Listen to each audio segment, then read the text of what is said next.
All right, welcome to another episode of From the Trenches, Bering McKinley Vision Podcast. As you remember, you come and join us just to hear a couple guys, couple people talk about IT, MSP, small business, everything like that. We've got no agenda. There's no big takeaway. There's no key action item for you to, take from this moment that you've given yourself to listen to this podcast. So we're just here to chat. And today I've got with me Daniel. And Daniel, let me ask you, how did you end up in this crazy MSP world? Uh, it's practically when we rebranded and started over at 10 years ago. Uh, the crazy world is you said it is actually crazy. Um, the literal financial point for us is when me and my business partner first started and rebranded into Whispering Dragons itself. We didn't exactly know about the tools that were out there, but they were kind of gated initially uh, for companies to use because they were high cost and all this stuff. Um, so when we were looking into it more deeply for um for smaller businesses where we aimed at from the very beginning, we found it was possible, but it was going to be a slow buildup. And over time, there was just a lot of things that we were finding like, okay, companies need this. Well, how do we get there? Companies need that. How do we get there? And the general approach is that everyone just wants to put everything in all at once. And so that was a learning experience in multiple fronts. How do we process it? How do we get all the log informations and everything? And once we started learning it, it was actually a little fun, especially for me because I was just thinking outside the box and just enjoying all the random uh things like, "Oh, well, we can't do that." And I said, "Could we There though?" you go. There you go. Uh, Daniel, let me ask you. So when you started going down this kind of IT solution provider path, what was it because you had a long background in IT and small business? Like, what was your background that brought you to that door of serving businesses with IT solutions? So originally my business partner and I my business partner knew me for a long time. When originally from our college days, we were actually at a college for um gaming, Mm. uh game programming and stuff. So a lot of us had various tech levels uh in our repertoire. When we got grants and stuff for starting up the game studio that we had, we realized game designing and programming was a lot more difficult than we thought. Because we decided, anybody can at this point start programming on PC, but right now where the money's at is in consoles and stuff. So that's what we were trying to focus on, and no idea the barriers that we were gonna hit with that. But eventually, um, while doing the game studios and working towards having published games, we needed some kind of filtration of extra money income, and we opened up a repair side, and they pretty much said, "Well, Daniel, you know what? You're the best person I know that's gonna figure out a lot of the issues." So we we started that, and actually that leads into probably my one of my significant achievements in the most unexpected way. Yeah. We were assigned, so originally the game company was Bloodleaf Studios, and the sub company that we kind of created out of it was called Tech Services Phoenix. Yeah, the first Um, name is terrifying, by the way. The second name is boring and makes sense and is digestible by the larger community at whole. yeah, yeah. Uh, but the the the overall was there was a company um, more of a juvenile jail system. They were going through a certain struggle where a person that they let go many years prior, um, they would always need to call back like every year because their software that they had made that was all in house uh, was just saying that it needed to the certificates was expiring, blah blah blah, and they had initially no idea. But they're having to get this guy in, and every time they're getting this guy in, they're having to effectively pay him for for his time, and the payout would seem to get larger and larger each Mhm. year. And I have no idea what he does, but then he comes out 3 hours later, and you know, yep, everything's good, and it's good for only another year. Right. So we were tasked with figuring out like why does it happen this way, and we were trying to go through figuring out before I was actually any kind of management position for the IT side, it was best to assign one of the other owners of the company at the time as my management.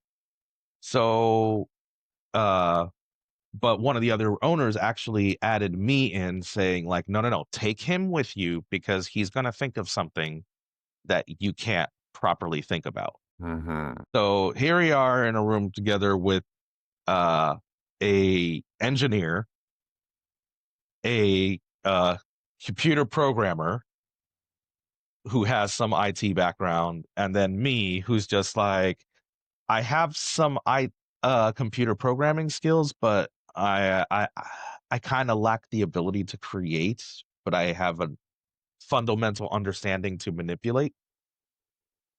So um I'm like, okay, for me to figure this out better, can you just take me back to the beginning of like what this is supposed to do, how it's supposed to run, et cetera, et cetera. And so he goes through it, and I'm sitting there and I'm thinking about it. I'm like, why do am I is this so familiar to me? And then it dawned on me, this guy is an old school programmer. Mhm. So he Mhm. obviously set up barriers to make sure the program breaks if you didn't find the right code. Right. And Right. so there's way too many lines of code to try to figure out. So I kind of looked at the code and I said, all right, where's the first point if we take this step by step from how this program initiates what it's looking for?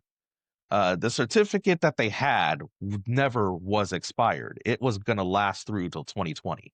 Mhm. Oh, like they had many years. They were already going to be remaking the program from the ground up, but they just wanted to kind of, save some money and so they could Sure. use it towards their new programming.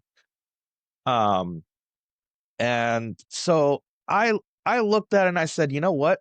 I think I know what they're doing.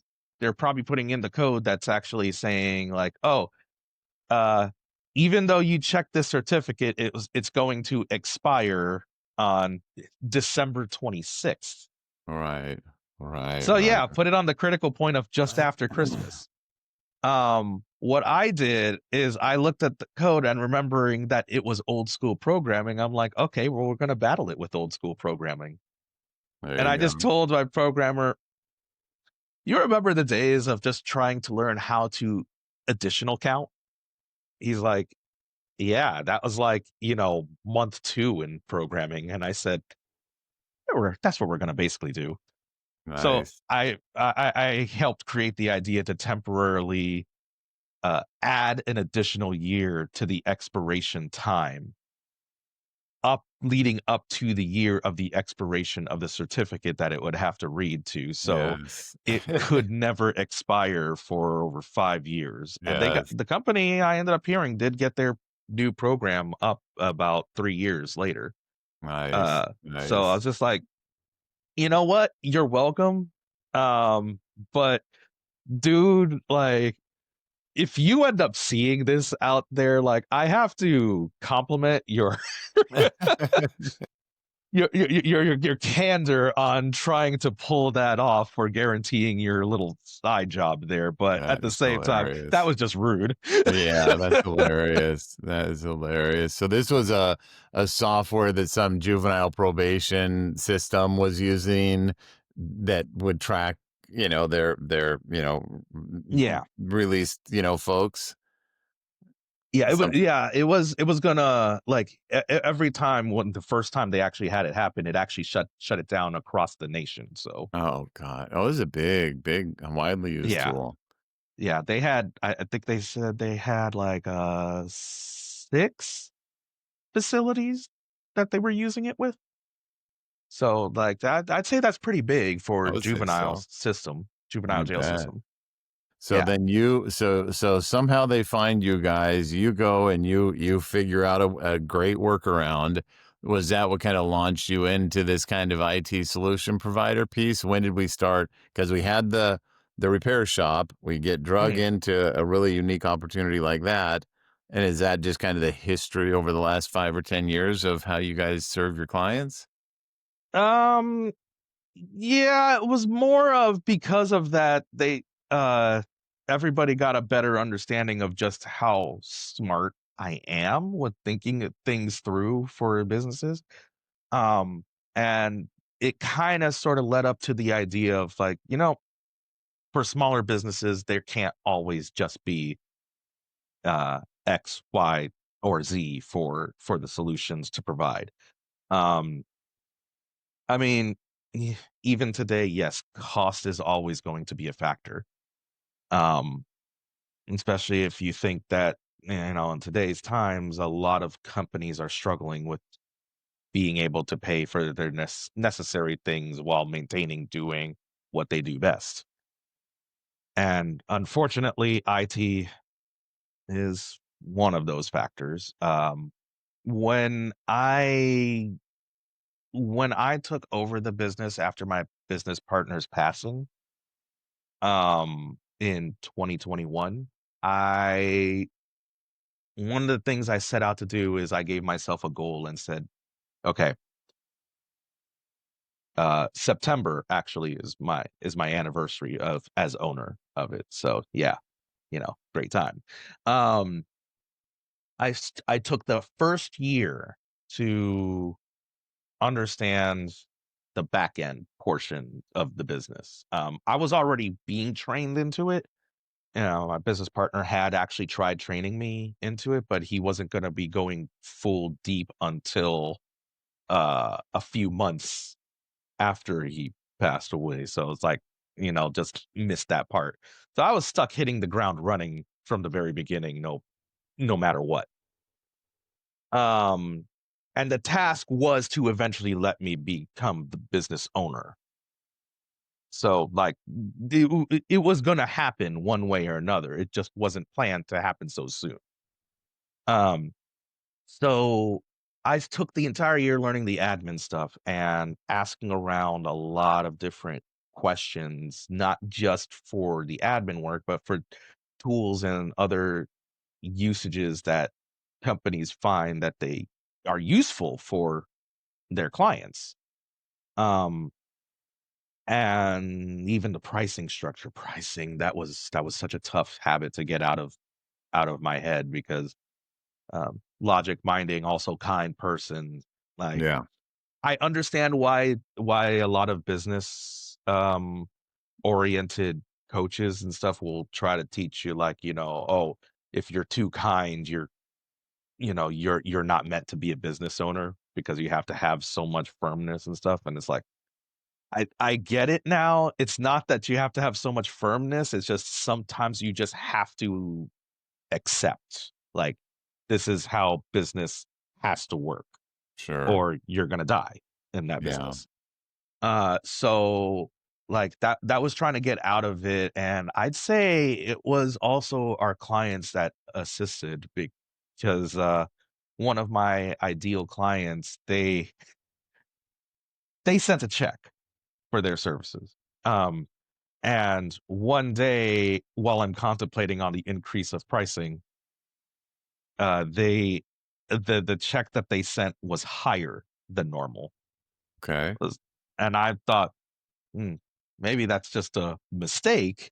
So I messaged them like, "Hey, I got your check, but I haven't processed it yet because it's wrong. It's higher than expected. Like, was this a mistake meant to go the pricing go to someone else or something?" And they said,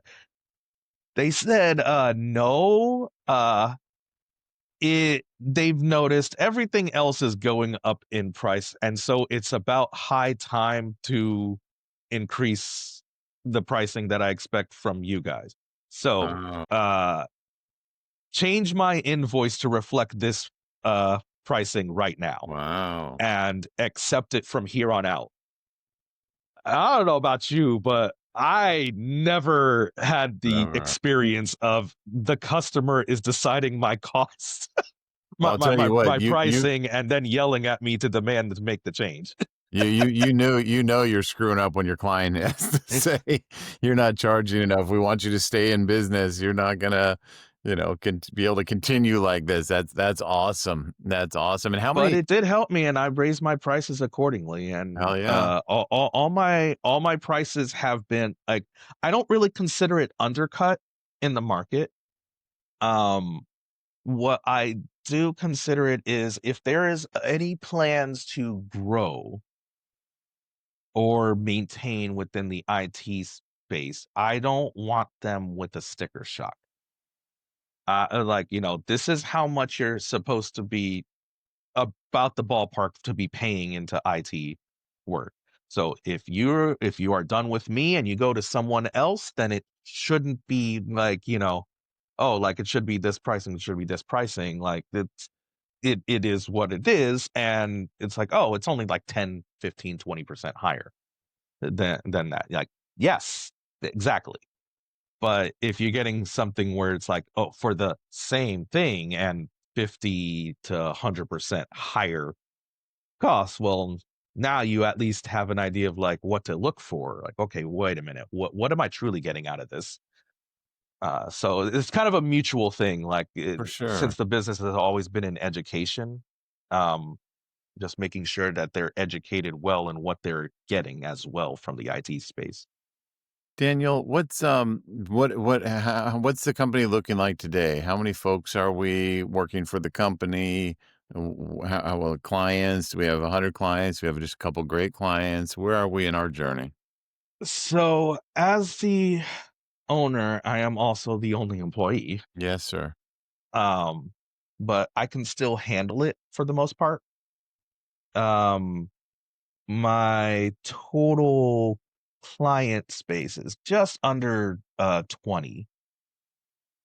Um, but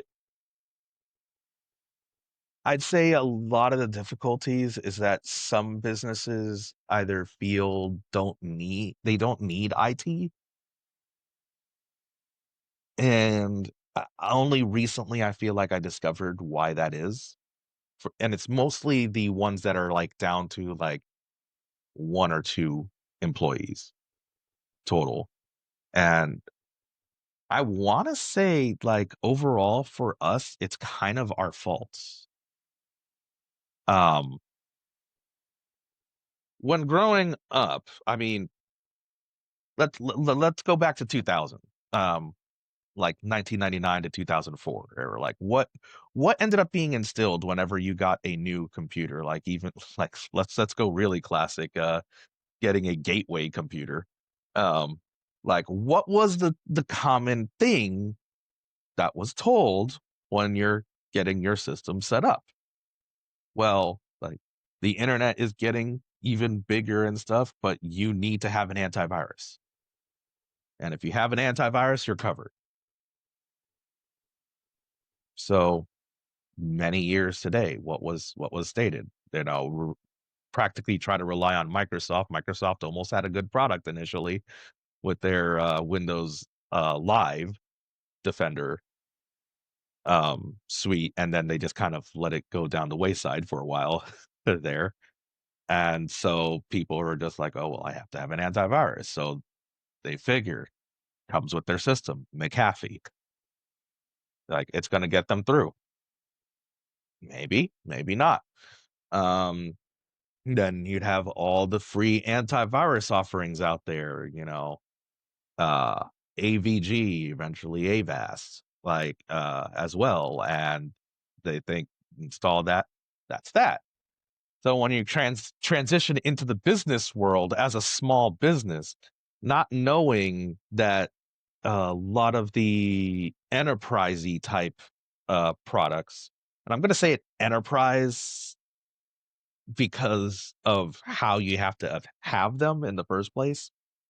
Um, they don't know about the things like Sophos or Bitdefender gravity zones or like any of that stuff. Like to them, like you say, heck, using Bitdefender, like the only thing they know is the antivirus or the security essentials.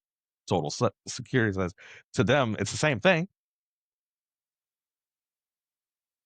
They don't have the tech background, so uh that's where coming into play is to educate because they need to understand, especially now with our industry, how we have all these newer regulations coming into effect this year, like what it is that's expected for you running a business. Like, okay, yeah, if you think you can believe that you don't need much. If you get hacked, well, you get hacked, no big deal. You restart, you restart the computer. Ah, no, no, no. Wait a minute. Like you're running a business now. Like you get hacked. How if they get access to your client information, the PII, you know how devastating that is? The quickest way to poverty is just all of that. Like, suddenly the idea of just trying to spend cheaply Yeah. just just just isn't worth the idea of going into full on bankruptcy and out in the streets within a few months. You're Yeah. a small business, like no, no, no, no. Like I'm literally trying to stop you from the well. Here's your fines of like $100,000. I can't afford this. They don't care. They don't care. So let me ask you then, Daniel. So you clearly have some real experience in working with small micro business. You're serving them. Uh, what's the goal with your own business? Where are we trying to go with Whispering Dragon? Are we trying to get $10 million in revenue? Trying to help as many micro small businesses as possible? Just kind of this is a nice living that supplements other fun things you like to do in life. What is the goal of this business?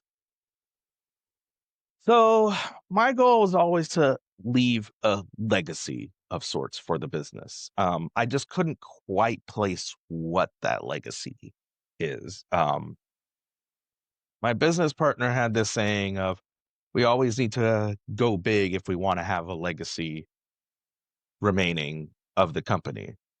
Um, and I always looked at him questioning, like, well, what kind of big do you expect out of this? And he says, Blockbuster's been out of business for how long? And yet everybody knows what Blockbuster is. And I'm Funny. like, That's funny. yes, but I don't think that has quite the right legacy. Right, right, right, right. Oh yeah, so it's been something that we've been trying to think of. Um, and like beyond just being known as the Dragon Master, the fun little IT person who's done some interesting things. Um, I think it's just kind of come down to being known as like that IT company that's actually been there for the businesses since the beginning. Um, given the businesses the chance that they needed to focus on what they um what they do best. So like trying to incorporate that as our business legacy is it's a little difficult because you're trying to translate like effectively their success is your success. So Beautiful. yeah, That's that's where beautiful. I'd like to go with it.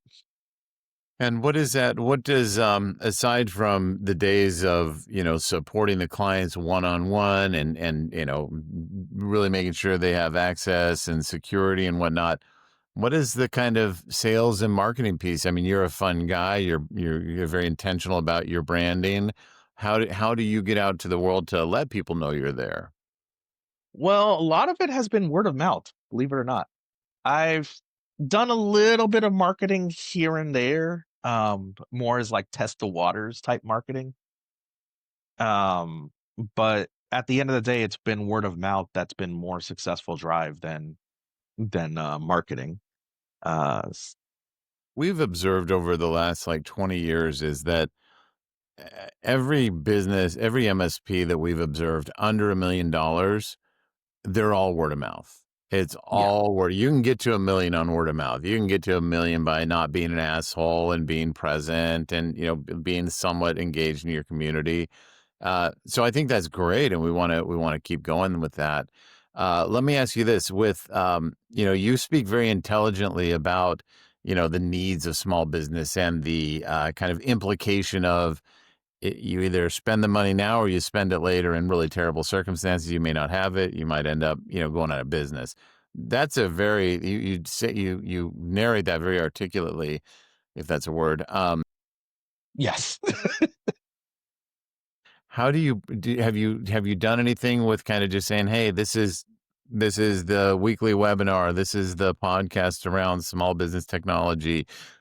How do you get If out and I've had educate the people? time, I would gladly do that.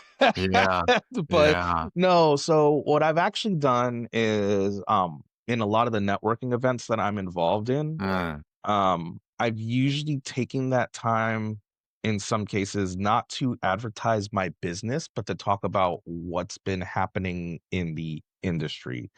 So perfect. like, um, there was a little story about how or two stories about how two different businesses in the European region, where there are businesses that's been around for years, Right. um, completely destroyed from compromises. And it was like my job when I learned this of the story to translate that to something that made sense.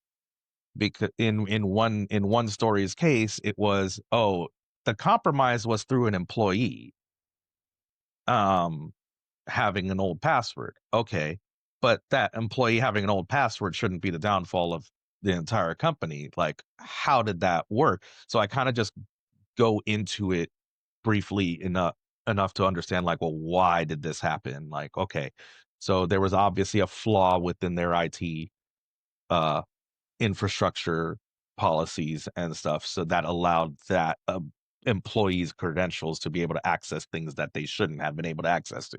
So what do you Okay. do with that story? Because that's a great story. What do you do with that?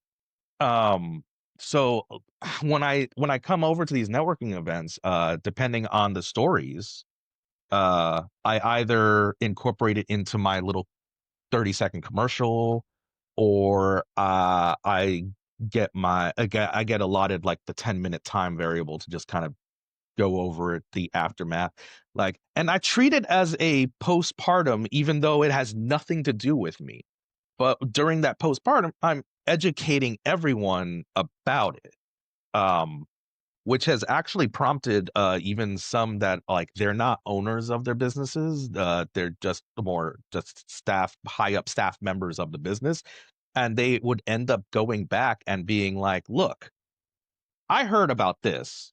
Can we Right. talk to our IT to be like, are we doing things for this?" Like, they're now asking the proper questions that they should be asking. Nice. That's awesome. And I mean, that's the essence of who you are, it seems. It's let me share information with you. You'll do what you want to do with that, but let me just get the conversation going. I love that. And so you're going to the networking events, you get your allotted time. Now, listen, every owner and since the history of time says I would do that if I had time to do it. So everyone's busy. So we're not going to let you off the hook entirely with that, but you are No, very no, valid in no. that. How are we what does a day in the life of your day in the life look like for you? Well, while being part of 3 businesses Yes, of at course. once, Yes. um, uh, I'm lucky to sleep. Mhm. But a lot of my tools, like I think the argument about certain tools is whether or not you can fully utilize them to, make money versus having the expenditure um, to use it properly for the lack of something. Um, so like instance, could I say a company, a very Of particular course. Yeah, yeah, company? yeah. Yeah. Yeah. So like Huntress has been like my biggest assistance to a lot of the repertoire in my managed services. Because listen, no, as busy as I am, I'd rather have a company checking a lot of the things that I'm not able to actively check on, Yes. and if needed, shut down that computer's access completely if they've discovered something's wrong, Yeah. or their account completely, depending online, and apologize later so I can say like, well, yeah, okay, so apologies that you experienced this, but this is where I get to tell you you were compromised. Mhm. So take my apology for what you will. Right. Right. Um, and that usually both calms down the person. Right. Like it actually, like oddly enough, you go up to any person like you've been compromised. Well, then freak out. Like what's my like what do we do? Like what did they access? Blah blah blah blah. Like no no no. They came at me angrily Oh boy. because they're shut down and like Yes. stop. Yes. Apologies. This was Okay. my doing, but also you were compromised. And it's Mhm. like that anger just fades off for a moment. Yeah. And first they apologize for being Mhm. angry. Right. Right. But Right. then they're like, all right, so what happens now? And that's when it's like, okay, so this is the steps that we got to first figure out, and we go from there. Um, Without having something like Huntress, like I would say Blackpoint does this to Yeah. a degree, and I've tried both. Mhm. Um, the fact that as a single my person business in this IT space has been so helpful. And especially because especially in Huntress's cases, I can actually just like go to them beyond their webinars. I can just be like, look, I'm in need of XYZ thing. Is there one that you can recommend or have me look up? And they'll say, oh yeah, sure. Like, you know, I could do some of the lookups, being part of a channel program. Um, but it generally helps having that connection there. Like some of Yeah. these connections have actually been really helpful that you would think that my business was like a 10-person team at least. And be like, Nice. no, it's just me. I'm Yeah. just thankful that my team consists of like 10 different businesses. Yeah. Yeah. Huntress is one of those companies that we just never hear a bad word about. It's just everyone loves their Huntress relationship. And I was with, and I know what it is. I'm not a technical person, but I'm aware of what it is. And I was, face to face with a client last week, and I had a service manager and the owner, and we're really going into it, and they've got their computers open, their phones and stuff, but they both get some sort of alert, look at their phone, they look at their computer, and then both their phones ring immediately, and I'm like, what's going on, guys? And they're like, oh, Huntress saw this event, and I was like, that was so perfectly synced. You guys behaved a mirror image of each other, and whatever it is, you're aware. I mean, it was brilliant. I just was really impressed with that. And I have their phone number tagged for my business line yes, as alert Huntress alert. yes, So anytime that they're calling my direct line number, yes. and I see it pop up with that, my heart usually just sinks, and I'm just Oh, like, geez. crap, who? Yes, yes, And yes. I just pick it up with like knowing I'm not gonna say hello. I'm just listening, Yeah, that's right. and I'm just like, what's the company? Yes, yes. Oh, that's funny. Yeah, good on Huntress. I'm always, there's so many shitty vendors in our space. It's nice when there's some amazing ones that just universally people are really pleased with. Oh, Mhm. that's cool. And yeah, it's a force multiplier to your business. One person, you get all of that support. And so let me ask you, as we start winding down here, Daniel, what does the business look like 2 years from now? What does Whispering Dragons look like in 2 years? So believe it or not, this time this year was my I made as my make or break Mm, year. I honestly wasn't sure if I was gonna continue doing the business for almost a year and a half. Um, and that's why I kinda decided to make it my make or break year, yeah, yeah. um, which falls into the timeline of what of the regulations that was expected for IT companies. Um, and it was only in a couple of recent months when I realized that there's a lot of businesses still needing assistance. So while I'm slowly trying to transition into like having all these sources of income, I'll just admit that with the businesses that I work with, um, I just want uh, Whispering Dragons to survive enough to be there for a lot of these small businesses. So I'm making that as right now my 3 more years of going through with this. And if during these 3 years it spikes more, then I'll reevaluate the plan from there.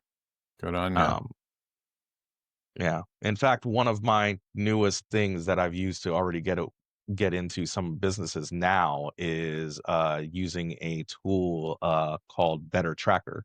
Mm, It's actually from a channel program that I hmm. partnered, with, and they offered it to me. Um, and my way is like, look, you need to figure out your expenses first and foremost for your IT infrastructure, but also everything else. Um, so here, have this tool, and they get it right now. It's a for now. I have it as pretty much like 15 a month. If they want more elements beyond that, that's when it goes up. But 15 a month to start off with, no contract. And they usually end up accepting it because then they realize, oh, I have a bigger insight into my business for everything, not just Right, IT. right. And then I sit down with them and be like, okay, so let's go over what you're spending on, what you can try to allocate on.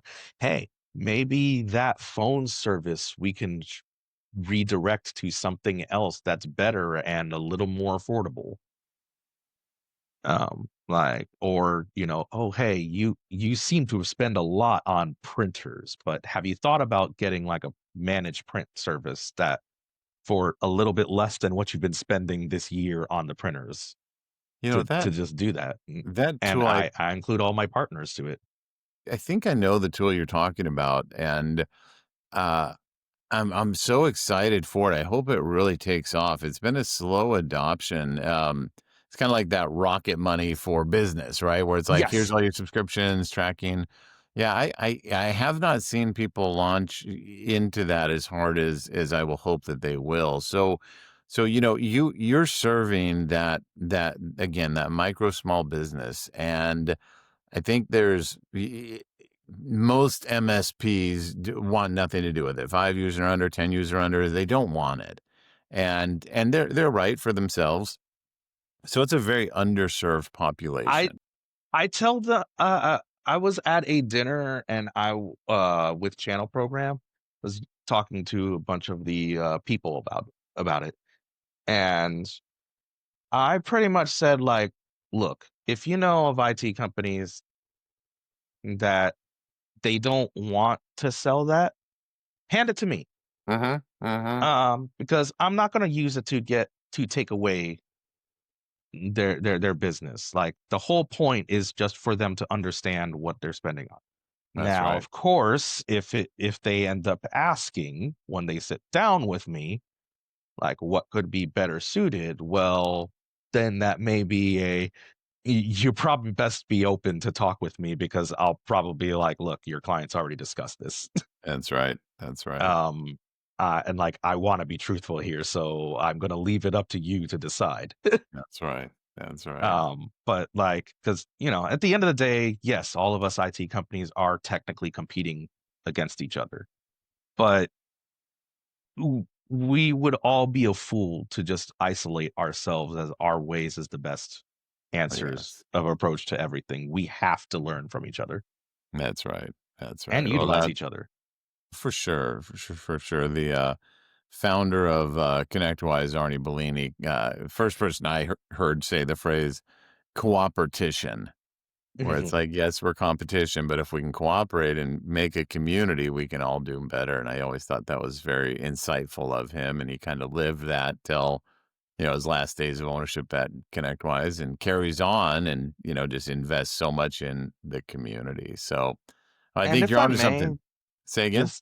if I just to add on, like, it's actually surprising um when people found out about like the other businesses they work with, how people were almost freaking out as if I was abandoning Whispering Dragons.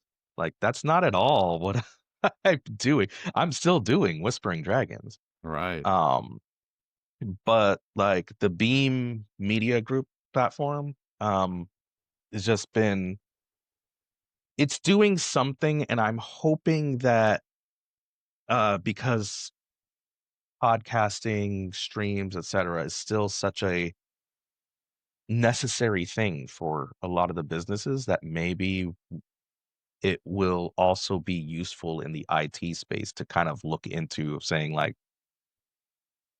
use something that grows the audience better to have an understanding of what it is that you do. Right. Right. No, I agree.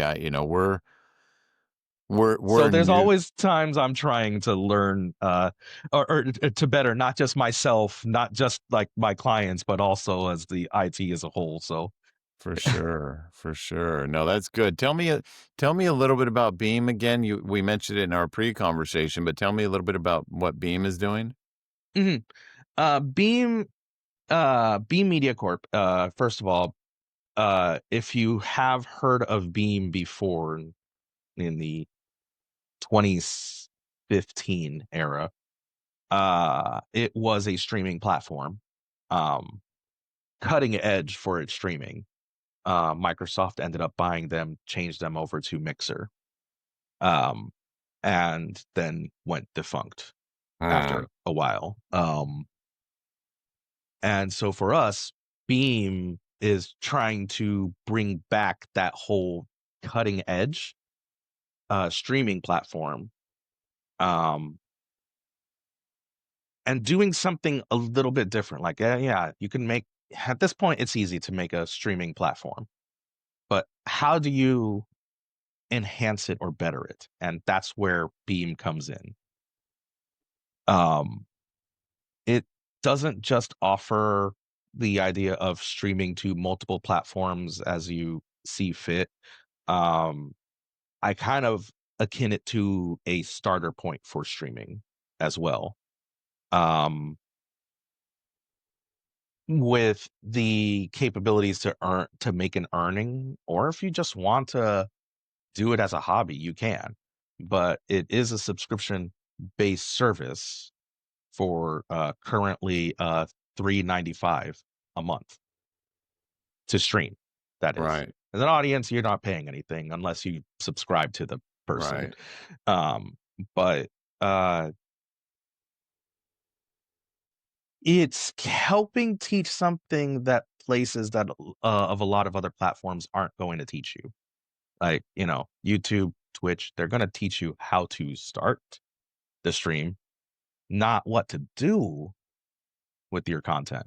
Uh-huh. And that is generally something you're supposed to learn on your own anyways. Uh, Um, but as a platform, let's try to ease you into a couple of things to think about while uh-huh. you're doing this. If you decide to say, I'm going to make this into a business, okay, more power to you. Have you thought about trying to get sponsors? Have you thought about trying to, uh, uh, you, offer giveaways? What's your goal? And some Uh-huh. people are just going to say, oh, well, I'm just going to do like a giveaway each month and stuff Uh-huh. like that. Like, yeah, but that's also the fastest track of losing money. Uh, Um, there's got to be something more to it. And sometimes it can also be the best way to figure out where your niche is because everybody for streaming has to start off somewhere in some kind of niche.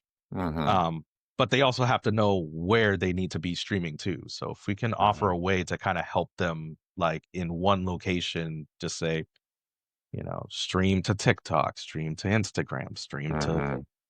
Facebook, stream to Twitch, stream to YouTube, and oh, look, the TikTok and Instagram is biting for your Uh-huh. vertical streams. Like, all right, well, maybe in that, let's start making something that's more involved on vertical streams rather than the standard horizontal things. Right. Because obviously, I'm doing something that's gravitating people to me to watch it on their phones. So, okay, so let me understand this. So for example, we're meeting right now and we're using Riverside.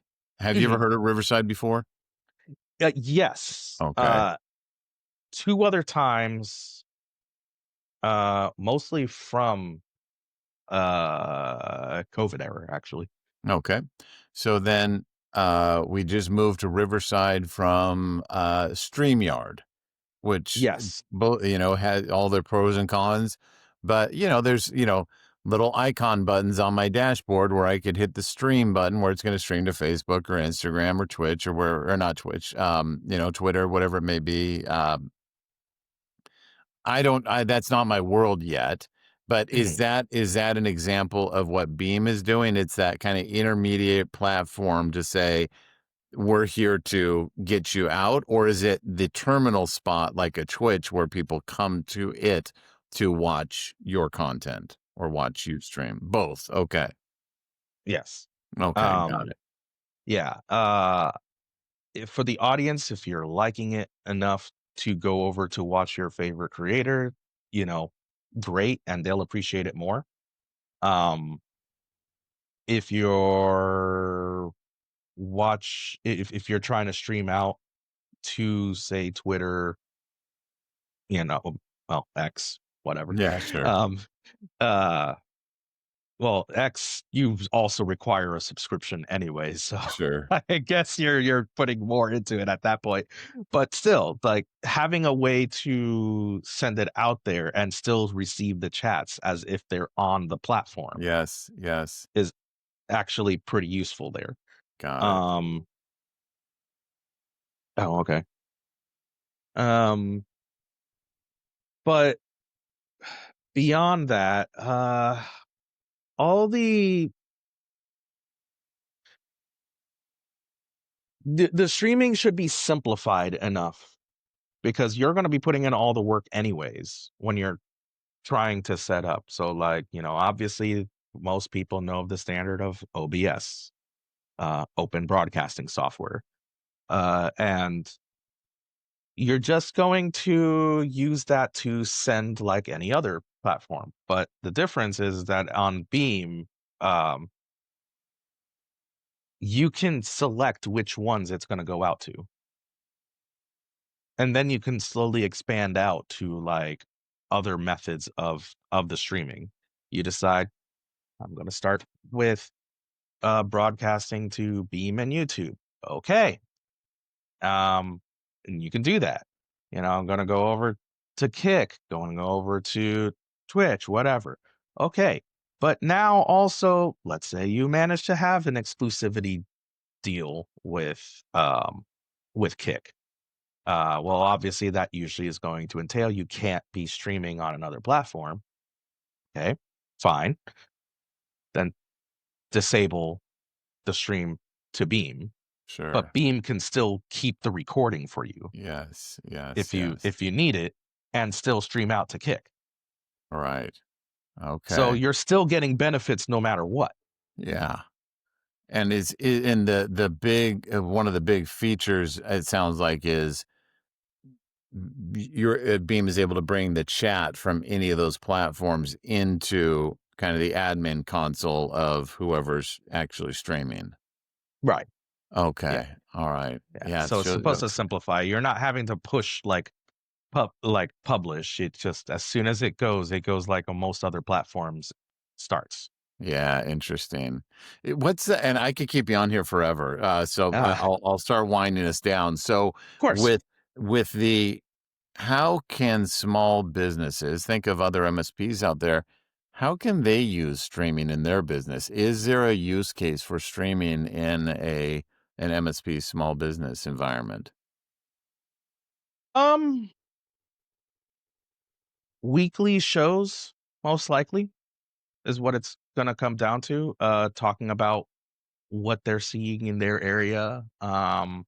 Maybe talking about what they learned, um, which can show audience members like, oh, these guys are actually still actively educating themselves against everything. I wouldn't say reveal everything. Okay, um, right, right. because unfortunately, bad actors out there are always going to be on the prowl, listening in to some things. And it's like, here, I made this video as more of education, and they're like, oh, now I know how your business works, Yes, and I'm yes. going to target you to get access to all of Yes, this. fair. Like, no, no, no, no, no. Like, don't go that in depth. But like, as I said earlier, talk about the stories of like how a business was shut down, like, nearly 100-year-old business shut down all from one attack. So Like, being in the streaming business and being involved in it mhm. for a while, let me ask you, is streaming should that just be one part of your video portfolio or is it, oh, I stream so I don't really make content and just record it and put it on YouTube? Is it a one or the other or is it a Depends on how serious you're going into it, is my takeaway from it. I've learned a lot from looking at a lot of the streamers out there, and in working with I was actually volunteering my time to assist on the support side for Beam for a while there.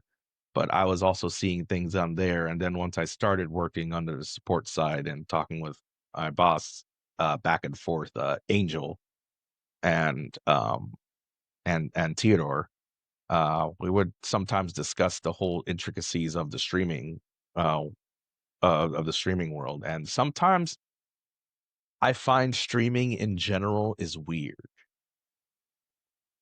Um, and I don't mean about the content that you produce. It's the interactivity elements. uh, Um, like, oh, okay, here's a great example. Why would anybody want to purchase stream bots? Like, that's technically against terms of service, but like, why would sure. anybody want to purchase stream bots, view bots that is to increase the numbers? Well, because it's because of increasing the numbers. Um, and I don't want to say it as a bad thing, like, in general, like people being fickle, like thing, like, but we're humans, we're simple creatures at the end of the day. Yes. Um, Yes. so like I would understand that naturally you see someone that has like 40 views Mm-hmm. actively during a stream. Well, there's got to be some interest if they're talking about like this is a podcast type thing, 40 views podcast. Hmm. Okay. But and they may ignore the fact they just come in, they want to see what's being talked about because 40 views and will have the chat completely ignored and might not notice like, oh, wait a minute, the chat is like hardly responding, Right. if at Right. all. Right. Or if they are responding, it's a bunch of nonsense. Right. Like Right. it's filling gaps for the sake of filling gaps type thing. Uh-huh. Um so but if you're understanding that those kind of people are not looking at that, well, that would make sense why people would purchase stream bots, Sure. view bots, that is. So like that's what I mean by the streaming world is just interesting because sometimes like there may be bad stuff about it, like Uh-huh. and about how you go about the streaming Uh-huh. world. And yet those same bad things can also be the good things too to streaming. Sure. Sure. And it's like at the end of the day, half of those bad things comes down to more of a moral question rather Um, than rather than a question of how to do things. right. So let me ask you this. So I'll wrap with this. So, I like to play chess. I'm terrible. One of the best players in the world is this guy Magnus Carlsen, and he'll stream. And I've never Mhm. watched his stream, but he'll also record it and get uploaded to YouTube. And I might watch bits and pieces of it, and maybe it's edited well, so you're just watching some really interesting moments. So Magnus, who's you're a professional chess player. You're not probably not making tens of millions of dollars a year, but when he's streaming, is he making money while he's streaming? Like, He and if could. so, who's paying him? I don't understand the Depends. economy of streaming. So okay, so the bottom line in a lot of the streaming platforms, you generally stream for free. Mm-hmm. Um, there's obviously a cost to it, but and that could go into its own podcast easily. Sure, sure. But a lot of them you stream for free in general. Um, so people are generally used to that part, but they don't know about the behind the scenes for it. So you have nowadays a lot of the streaming platforms offer what they call splits um to give to people. Twitch had that whole controversy when it was leaked out about everybody's split rates was not equal in any Okay. ways, but and then since that may have been fixed or sorted or whatever, um not my business, that's them. um but like generally there's splits that has to be factored in, and those splits can carry from the subscriptions that the audience members do, um, and that the company agrees with. So taking Beam, for instance, starting off 70-30 split as a subscriber, um, 70% of whatever that is comes into you goes to you, So, and but the where does remaining that money come 30%, from? and Where does the money but come that from? comes from the audience in that case. The And the audience saying, same, "I'm going to subscribe to you, and I know I'm going to pay yes, two I'm bucks going a to month or subscribe to something." you. I'm going to donate, X dollars, I etc. got And you. then Okay. that's what you get. That's where the splits come in. It's kind of the paying the fees for that, like that lesser part. Yeah. Um, but and then it scales over time. But that's Beam side. Like other places it can't, depends on negotiations. Sure. But other factors can include sponsorships for streamers. Some can be I mean, everybody knows was it, Ninja, um, Sure. Travis. Uh, if you didn't know him, you sure as heck knew him when Samsung commercials started coming out with him. Um, so like that's the sort of sponsorships we're talking about. Like sometimes they're being paid that way in advance, possibly. Um, other streamers, even nowadays, they could just have a nice uh, Sorry deal. about Go No ahead. problem.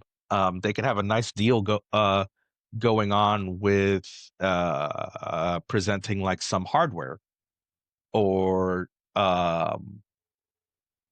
they could be popular enough to be asked to say, "Hey, can you voice act, and we could also um put a model of you into this game." Like, I maybe see. it could be a Okay, so we little can bit go of an really obscure big, game. yeah. Yeah, so, like, you never know where they're getting their full income is. Sure, the basic part of, like, the audience giving you money, that is a stream of income, Right. to a point, but depending on where you go, how far you are, like, mm, I'd say easily, the IT space, Tom Lawrence with, uh, Lawrence Systems. Yeah, he does a lot of, YouTube, uh, videos. Um, I don't think I've really seen him stream, and if he does, been it's probably been in the back burner, but he also does get Mm, sponsorship, so, but he also has his own business that he runs. right, right, So his income stream is not just the videos that he gets, enough views on, right. or the sponsors. It's also his business. But that's more of, like, we're not gonna know the full story for Of that, but course. there's gonna be that balance of, I like, how got you. much that they're getting in between all of that. Yeah, And that's where people is going to you would find whether they're getting their money through streaming or through other elements around the stream. So for your chess player, yeah, that could be, again, the audience members giving him these money. But right. if he's as great of a person in the world, Yeah. I wouldn't be surprised if he has sponsorships. Okay. Yeah, that makes sense. That makes sense. Well, interesting, Danny. Well, listen, again, I could keep you on here all day. You are a wealth of knowledge. Where can people find you out in the world, Daniel? Whisperingdragons.com, online on LinkedIn, just leave a message. I will eventually get to you. There you go. And yeah, or just give a call, or maybe at some points even emails. There you I'll go. eventually respond back. All on my site. Awesome, Daniel. Well, excellent. It's good to meet you and appreciate you joining. Everyone else, thanks for joining the pod this week. Bye. Bye. All right, we'll hit the stop here.